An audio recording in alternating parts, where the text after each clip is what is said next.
Hello everyone, Mr. Newman here, and we're going to learn about combinations and compositions of functions. So let's go and get started. I don't think of these as particularly tricky or even maybe interesting, but the function composition is for sure something you'll need in calculus.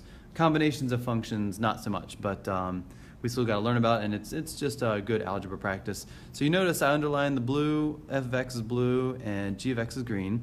Sometimes you'll see the notation f plus g, like is printed on your paper. I much prefer the way I wrote it here in blue and green with f of x plus g of x. To me, that's the clearest notation.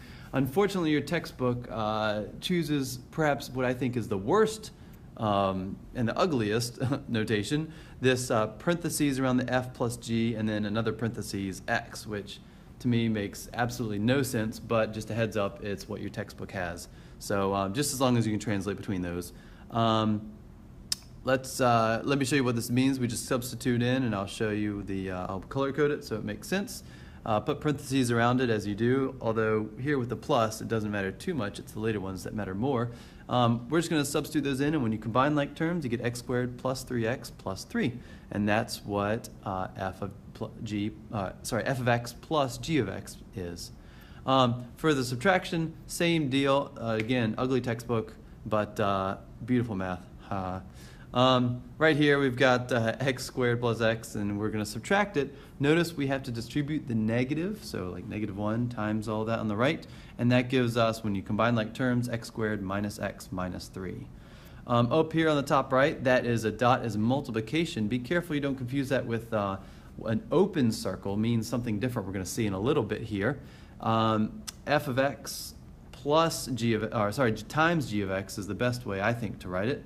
And for this, we're going to multiply two binomials. I know I talked with a lot of you before, but just so that everyone has heard this, I prefer using, some people call it the window pane method or Punnett square method. I much prefer this because a few reasons. First of all, over FOIL, that is. For a few reasons. First of all, it can you can see and guess and check a lot easier and see which parts came from where, I think, a lot more simply. And the other thing I like about this method of multiplying binomials is that you can also use this to multiply a binomial times a trinomial, or a trinomial times a trinomial, or you can have like 10 panes times 10 panes. I think I did make a student do that once. Poor student, never liked me again. But right here you notice I color coded again, so you put one binomial along the top, another one along the side, and to get the things in the window pane or in the Punnett square, you just multiply. So x squared times 2x is 2x cubed. And we're going to fill all of those out. And once you fill them all out, you notice some of them, when you add them together, are combined like terms, and we end up with 2x cubed plus 5x squared plus 3x. For all of these, you want to be sure to simplify by the end. So this last one is division. The textbook actually chooses the, I think, absolute worst way to write it. It uses sideways slash, like it's a good way to write a fraction. And yeah, much better is to write it like this, f of x divided by g of x. And the neat thing about this is when you write it out, unless you can simplify it, you're actually done. So if you can simplify it, and that involves finding factors, we'll do more of that in the future, you should. But in this case right here, this is already simplified, so we're done. All right, let's talk about function composition. First thing I want you to know is that there's another way to write this. Notice along the top up there in black, I put f of g of x, where g of x is in the input of f of x. That's how I like writing it best, because it makes sense to me and it's easy to see what the input and the output are. The other way you'll see it is f with an open circle g. It looks kind of like fog, but that's not an O or a 0. It's an open circle, kind of like multiplication, but a hole in the dot. So f dot g, I believe the textbook uses that.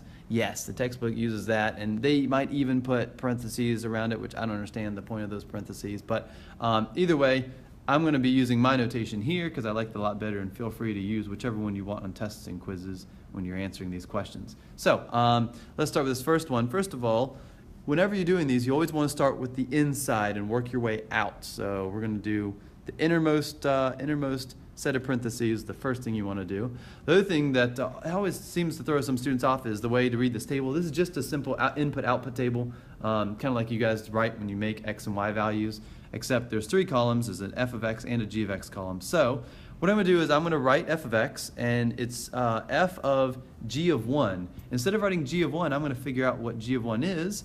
So when x is 1, g of x, so g of 1, is 3. So I'm going to replace that g of 1 with 3, because g of 1 equals 3. And next, f of 3, so I'm going to find where x is 3, and f of x is, right there in the table, is 1, so f of 3 is 1, and that's the answer.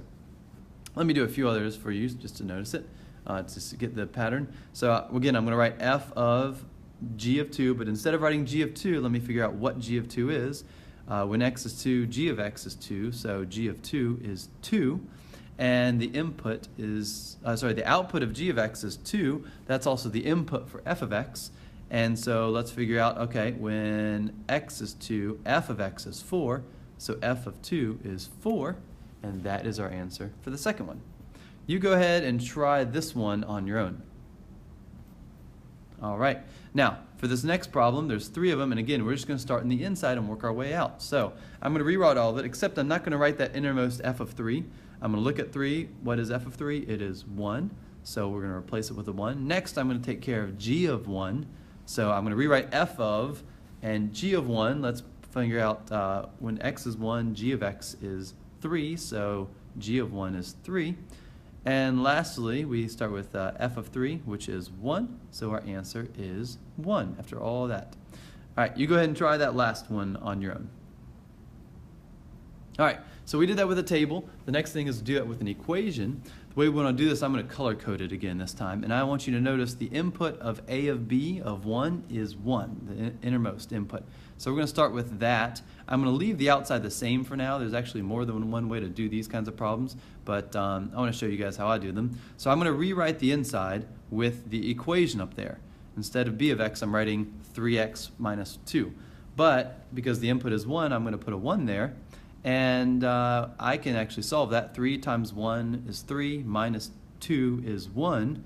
So all of that becomes 1. And we have a of 1. Well, now let's just plug 1 into the function a of x, and we get 2 times 1 plus 1, or 3. And that is a of b of 1.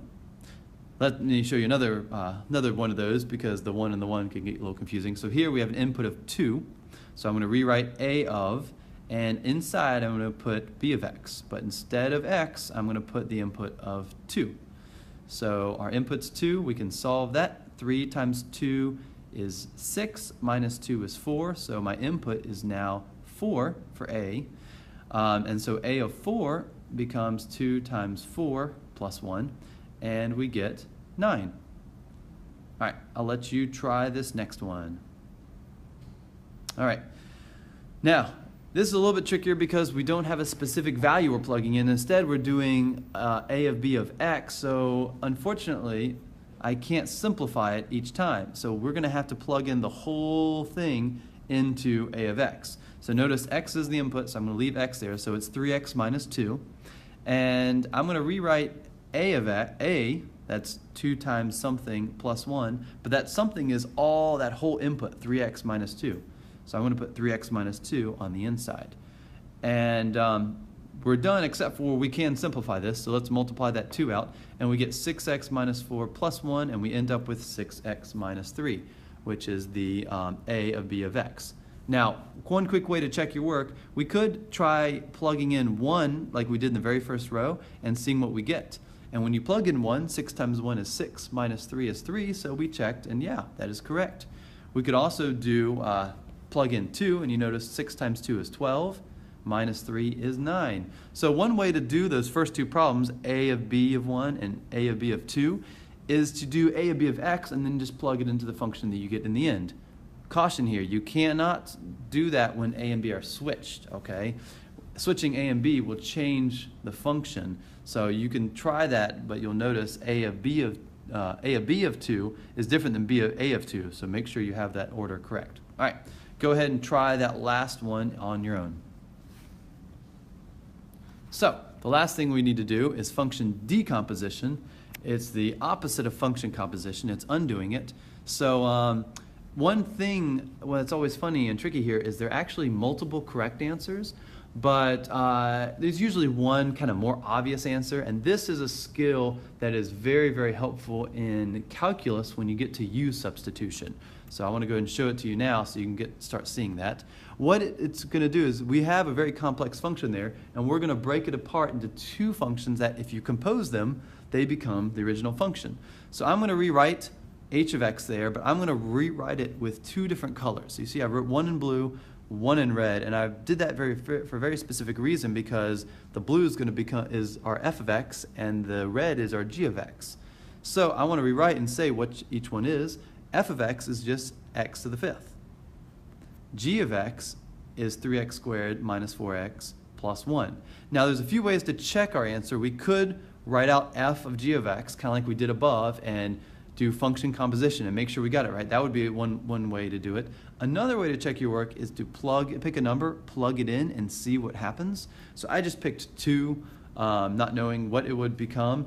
And when you plug in 2 into that function, you get 5 to the fifth, or 3,125.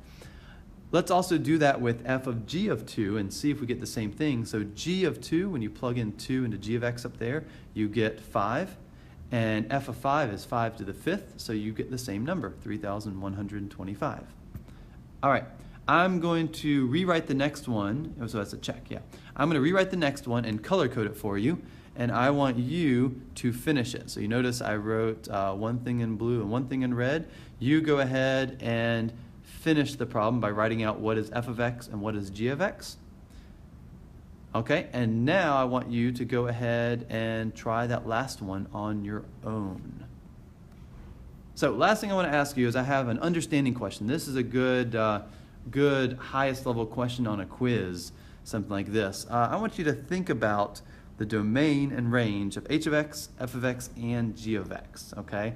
So I say use examples. Pick some functions for f of x and compose them to make up a g of x. Now, don't pick a linear function because the domain is all reals and the range is all reals for most linear functions. Pick a function, maybe like the square root function for one of them, or x squared for the other function, and notice what happens first to the domain, and then also notice what happens to the range, and compare the domain of the two functions you start with and the one you end with. And I want you to talk in your group a little bit about this when you get into class, and just have a little discussion, and if you're totally lost and confused, I'll kind of get a gauge for how much the class understands and how much we need to talk about this as a whole class. But this is just kind of something to stretch your mind and make you think about it. All right, thank you for watching.